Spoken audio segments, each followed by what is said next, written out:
Hey and welcome back everyone to a brand new video. Here on this YouTube channel, The Identity Coach Tim, we talked in last episode and in this entire overarching identity architecture series about identity work. Who are you really? What makes your identity you? And why do you keep circling and cycling the same old patterns that keep you stuck where you are today? In last week's episode, we talked about the internal conflict. So what you call self-sabotage or lack of discipline is actually an underlying conflict between two opposing parts within you that are pulling in opposite directions that are causing a standstill and that are basically helping the entire loop to continue circling down back to the beginning. Well, we've covered so far, your main brain's algorithm that it wants to optimize for security and for protection. That your system follows certain loops in order to maintain its old system. In today's episode, we're going to be talking about parts work. Because integrally, when you understand the concept or when you become aware of the concept, the natural next question that you would logically ask yourself, okay, but what's next? How do I actually change? And this is what we will be talking about today. So parts work in and of itself, to basically debunk the entire topic already, parts work has been something that feeds back into the times of Carl Jung, where he established that every human being, due to its human evolutionary development, has certain archetypes within him. These archetypes lead back to your core primal needs of survival. So on one hand side you have protection, on one hand side you have perfectionism, so developing as a human being in order to find meaning in life. On the other hand side, you have connection and socialization with other human beings in order to survive. And you have the self-asserting need and desire for fulfillment, for developing as a soul, understanding that there's more to life than what you just see. These primal instinctive desires have created certain parts within you that are part of you, right? Developing on Carl Jung's idea of the archetypes, you have Schultz from Thun and internal family systems that deal with the fact that throughout your development, these different parts of you are part of your system. Understand that you are not just one single voice, that whenever you are with your girlfriend, you behave, or with your partner, you behave differently than when you're in a work environment. When you're in a work environment, you behave differently than when you're with your best friends. And when you're with your best friends, you behave differently than when you are entirely by yourself. Certain ways would call this wearing masks. I love to refer to that as your inner parts, because certain parts take on specific roles. Now, why is this important? A lot of times, with whatever you're going through in your life, with whatever I went through in my life, we feel that sometimes life is happening to us, not through us, right? We feel like whatever is happening, like I'm, for example, preparing towards a certain exam and my mind just goes on doom scrolling on Instagram because I kind of want to avoid the work at hand, right? And it seems like this cycle is outside of our control. What you need to understand at this point is that these parts, your inner team, let's call them your inner team, have all different voices, have all different opinions, and have all different strengths and weaknesses. All of them work towards your highest good. They have a positive intention.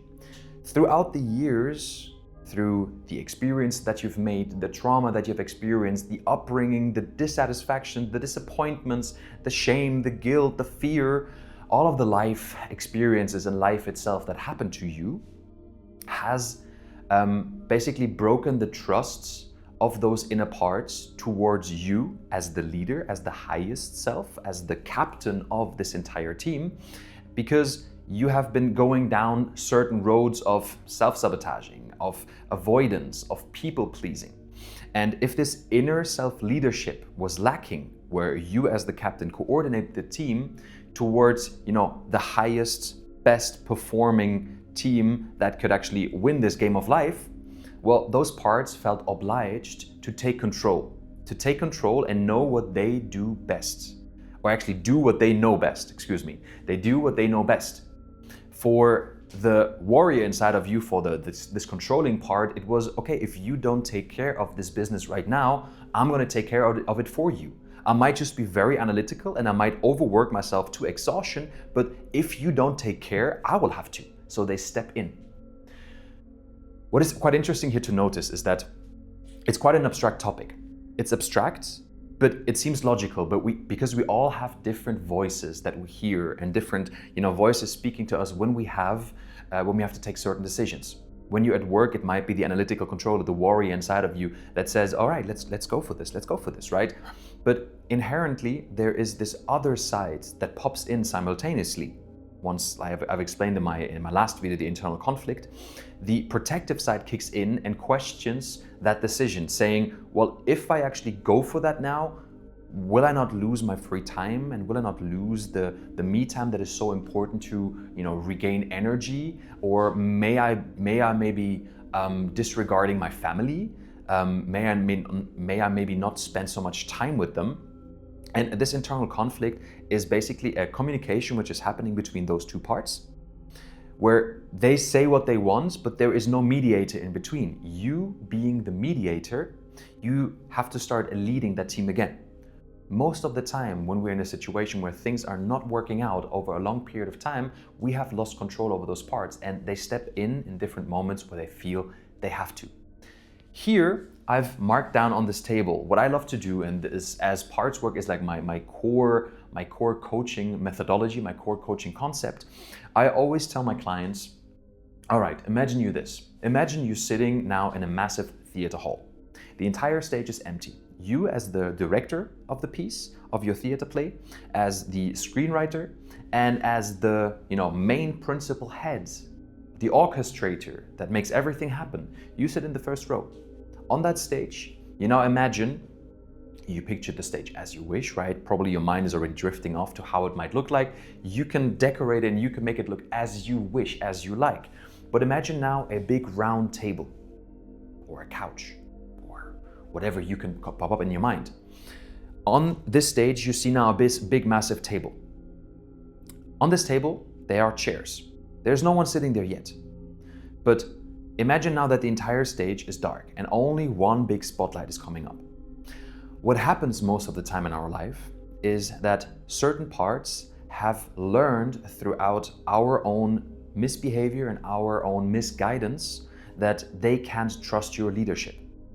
Maybe because the protector always wanted to come up and wanted to give you, a halt in your overworking and your over-controlling process. Or it maybe wanted to protect you from this other toxic relationship that you're heading yourself into. But you trusted the voice of the other party that wanted to say, no, but I want this right now. You shut up. You go back. I don't want protection. This feels right. I want to do this, right? And the more often this mistrust happened, the further this part of you had to retract. And you maybe even were mad at it because, you were screaming at it, you condemned it. Because this protection was not needed at that point, right? You told it to shut up, go away, right? The further we push away, and this is the big problem in identity work or in parts work, we believe that we need to eliminate those parts. We think that we need to silence them. But silence them, whenever you apply pressure onto something, the more resistance you create. So applying more pressure creates more resistance because this part is inherently a part of you. It will not go away. It just needs to hide.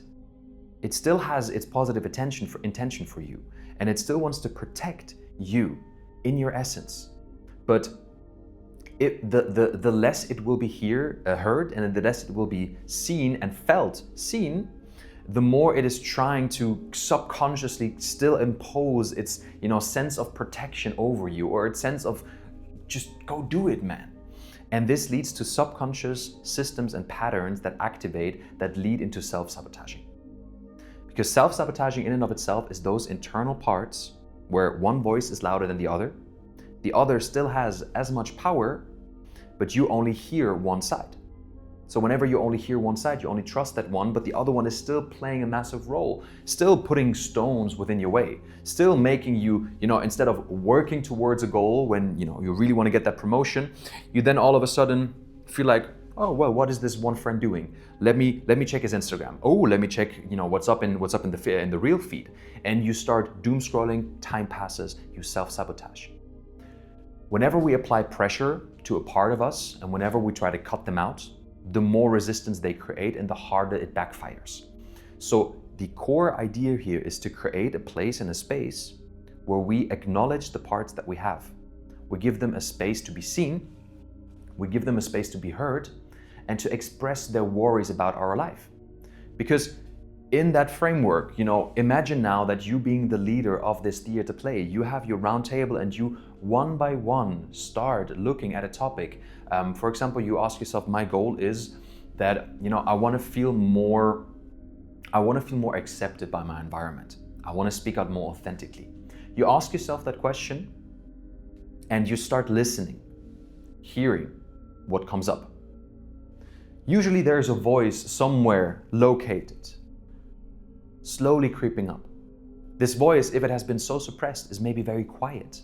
It's maybe a dark tone. The moment you make the subconscious conscious, you start taking control back over the system. So the idea here now, in this overarching framework that I will teach you, is that number one is create awareness towards the part. The moment you bring it into the light, it starts losing its subconscious manipulation power over you. So whatever you do when you ask yourself that question, you listen. You listen and you hear. You identify the voice. Where is that voice coming from? Is it coming from deep in my stomach? Is it coming somewhere from the back of my mind on your right? Where is it coming from? Ask it to come forward. Whenever you ask it to come forward, give it permission to step into the light. Whenever you see that part, explain it, identify it. Start hearing and seeing what this part actually is. This visualization technique might be difficult to some, because we all access different sensory inputs. Some are very strong in visualization, others are very strong in auditory functions, so listening. Others are very strong in maybe olfactory or kinesthetic, so what you feel. So use the channels available to you.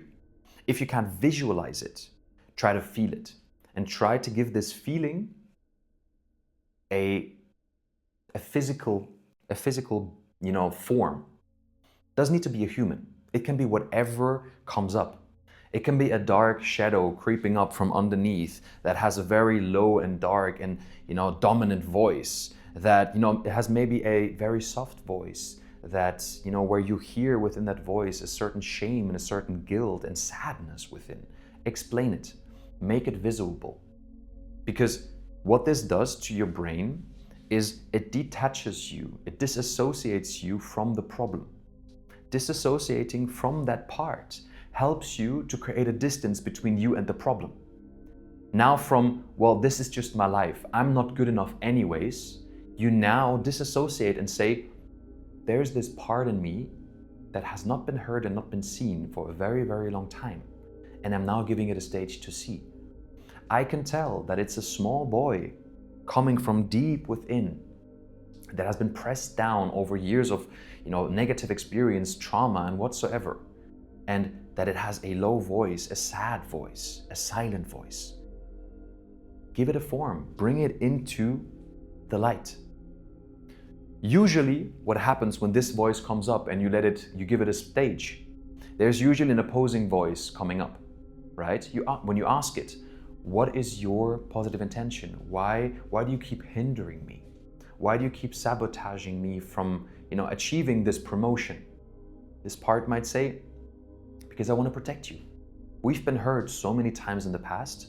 Everything I want from you is to feel protected, to feel safe, to feel loved, to feel connected. Usually when this happens, as I've explained in the eternal conflict video, an opposing part will start speaking up. Because when you're in that question of, okay, I want to work now towards a healthier relationship, I want to work towards a work promotion or career goal, usually another part, an opposing part, will start coming up. And it's going to say, well, but this is exactly the reason. This is exactly what's going on. We know what to do. This is again another part of you, another voice coming up.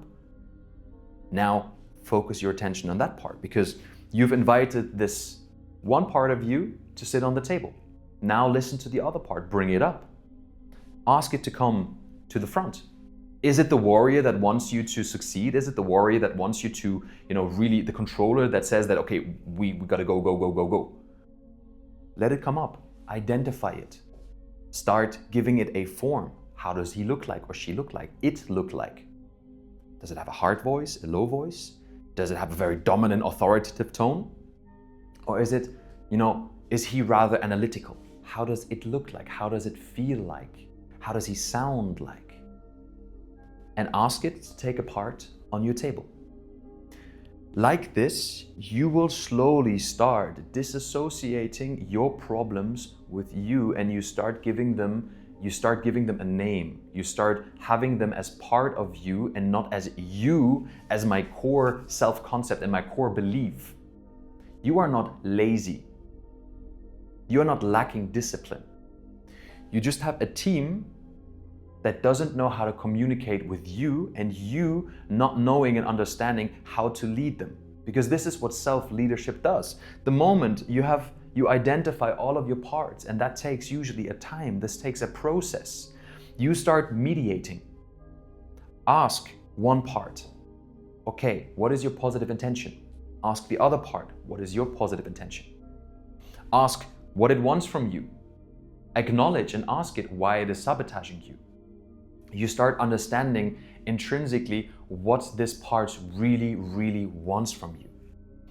You do that for all of the parts, and you will see in the essence, no matter what they have, inflicted into your life, their intention at the core is always positive. And it always has been positive. It has always been to your greatest good. Just life experiences and trauma has caused them to kind of have, from a white shirt that they were wearing in the beginning, some paint stains on them. It's not that they're broken. It's just that they haven't been heard, seen, and felt loved. So you, as the leader, you are mediating between those parts. Identify not only their positive intention, but what is their strength? What is their weakness? What are they really good at? And I've done this with my clients numerous times already. And the result has always been very, very emotionally profound, usually very deep felt, because it feels like you're bringing home something. It feels like you're finally being able to express this uncertainty, this mess, this, turmoil inside of you, and give it a voice. Disassociate it from you and say, it's actually not only me. I am not broken. I have just broken parts that I haven't paid attention to for a very, very long time, and that I've maybe pushed into a certain corner, put pressure on them to never speak up. And this has led me to self-sabotage myself whenever I try to better and transform my life. From this moment, when you start understanding your parts, you start really narrowing down what they are here to do. And you can then amplify, have a mediation conversation between them. Okay, so you want, part one, you wanted to protect me. You want me to feel safe. You want me to feel heard. You want me to feel like I belong. This other part wants me to really succeed and create more, create a greater and better life for me. It wants me to push and pursue my highest good. So between those two parts now, what can we agree upon that if both want their will to be set through, how can we mediate and how can we find a common ground? So part number one, what if I reflect and take more time in my decision making? This would mean that, the go-getter would need to, gear down one gear. Still doesn't lose the goal out of sight, but maybe gear down one bit and take more reflection time in order to, reflect on all of the possible things that could go wrong. So this protector doesn't feel like he's being left out. He feels then like he's being respected. So, okay, you mediate and you start having a conversation between them. You start giving them a voice and find a common agreement that they can agree upon. So if we find more reflection time upon, the things that might harm me, so we don't run into the same things again, could you agree, protector, that you don't inflict those self-sabotaging cycles in order for me to move forward? Is that something that we both can agree on? If he says yes, perfect, you shake hands, physically shake hands, and then this is an agreement that we can work with. If there is more conflict, and if it says, well, no, I'm not going to agree to that because, we've been stuck here for so long, we have been struggling with finances so long that it's now time to move forward. Then you continue in mediating and seeing, okay, so if this is not enough, what would you need? What would you need in order for you to feel that, we are on the right track and we have the right energetical and nervous system state in order for us to not sabotage ourselves anymore? What do you need then? If this warrior side in you that wants to go says, well, what I need is clear structure. Maybe when you hear clear structure, another part of you kicks in and says, well, we've been trying to give you structure. We've been trying to, have like a certain goal plan and DMO, like daily method of operation planning. We try to set up habits, but it doesn't work because we always run between the extremes. You have another voice. There's another part of you popping up. This part, again, give it a voice. Let it be heard. Ask it. Okay, so what have you been struggling with so far? Well, every time we try to set up a plan, a definite plan towards achieving, on one hand side we sabotage, on the other hand side we try to run. There's like this tug of war happening. Everything we need is maybe writing actually our goals down. Maybe it's actually thinking and spending time, investing time into strategizing your venture, your success, and not only impulsively reacting. So in order to give the warrior the structure, to give the protector the reassurance, what if you now then come in and you mediate between the both by taking time, reflection time, upon strategizing long-term goals, short-term goals. So this one knows where he needs to run to. This one has calculated all the risks. And now we have a triangle that we can lead with. Quick parenthesis. I know this, I'm giving you a real-time example of what I've, for example, been struggling with and some of my clients have been struggling with. Every case is different. Every case has a different story. You have a different past. So it can't always be translated one by one. But this is the process that you go through. When you disassociate yourself from the I am perspective, the self-concept of I am not disciplined, I'm not good enough anyways, and you say, I am just not, knowledgeable enough on how to do this, I am just not well regulated on a nervous system base, and I don't have a clear plan, the I am not good enough anyways to succeed all of a sudden turns into, oh, maybe I've just not coordinated well, and I'm just not prepared enough for achieving this goal. See, you reframe the entire energetical and mental state. So this is why parts work is so important. I love how Tony Robbins works with this. I love how Carl Jung called it the warrior, the magician, the lover, and the king. Each of those hold certain characteristics, right? And they each have their strengths and their weaknesses. The warrior is the fighter within you, the one that just wants to protect, the one that wants to like hold everything close. He's the one with the golden armor standing there and that is ready to fight and ready to fight for its rights, its values, its respect, whatever is happening. You have the magician that wants to transform life, take iron and take bronze and turn it into gold, or take mud and turn it into gold. It's the inner transformation that is happening within you, this inner urge and longing for personal fulfillment.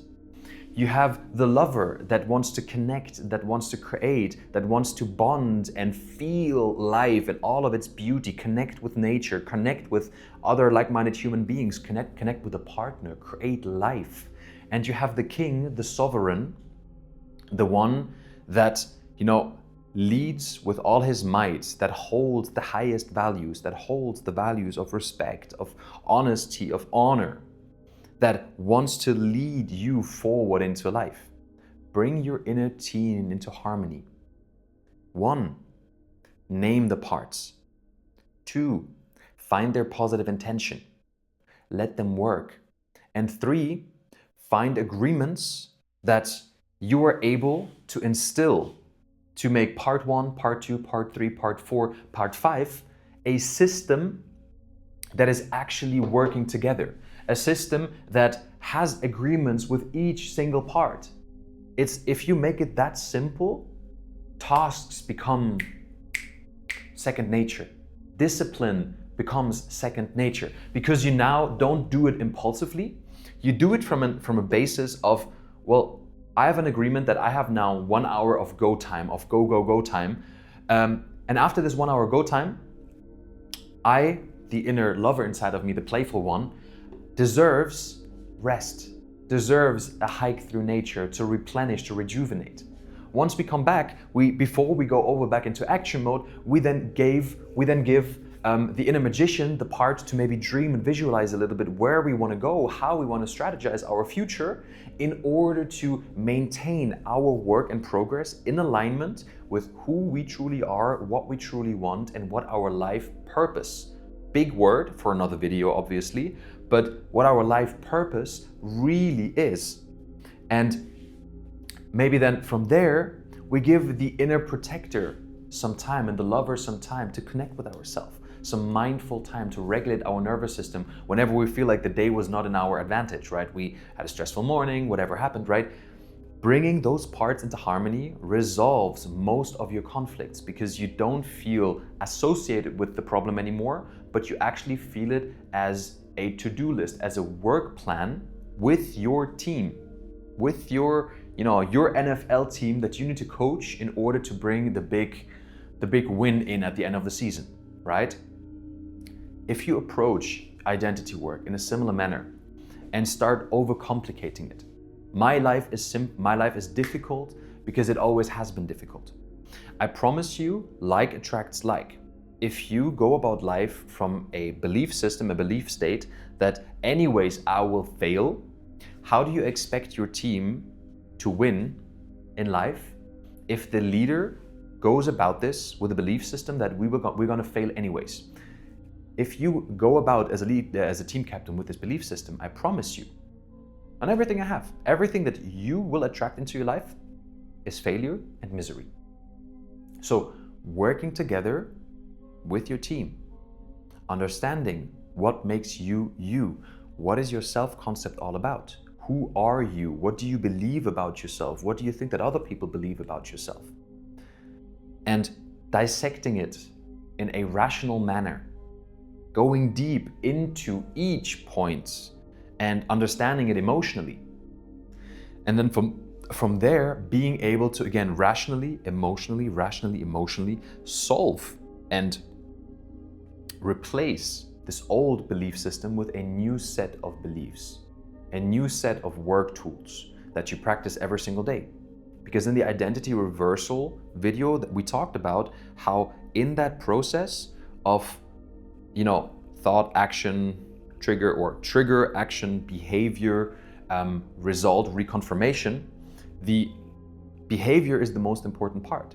You don't need to be first a confident person in order to act confidently. You can start acting confidently before you feel confident, and you will become a confident person. You don't need to feel or have the physical, real life, elemental proof that you are good enough. You just start feeling and developing a sense of what it could feel like to feel good enough, to have self-acceptance. This can be done through affirmations. This can be done through, certain emotions that you start experimenting on what they might feel like, tapping into that, and then consistently bringing it up over and over and over and over again. This is how you take identity work and transform this little seed into a lotus flower that will blossom into something that you are not even aware of. That is the process of identity work. And as I've mentioned in the beginning of the video, all of this and much, much more is what we do on this YouTube channel over here. Okay? So if you're new to it, make sure subscribe, like the video, comment and share it with a friend that should listen or wants to, that you just wish the best and should listen to this. Send it to him. And for all of you that are interested to go a little step further, on the 5th of April, Sunday, 5th of April, 8 p.m. Central European Time, I'm hosting my first live identity architecture workshop. We're going through this in a 1-hour session about everything we've talked to so far, and break it down in a systematic way that you understand of how to break those patterns, how to break, the loops that you keep cycling in, and make it actually transform into something productive, something constructive that you can work with, and actually go forward in life, at your own terms, in your capacity, obviously, and transform your life into the direction that you would love to transform it in. So 5th of April, I'm hosting the live workshop. Check the first link in the description out. And for those of you that want to dive a little bit deeper, make sure, to get yourself a coach.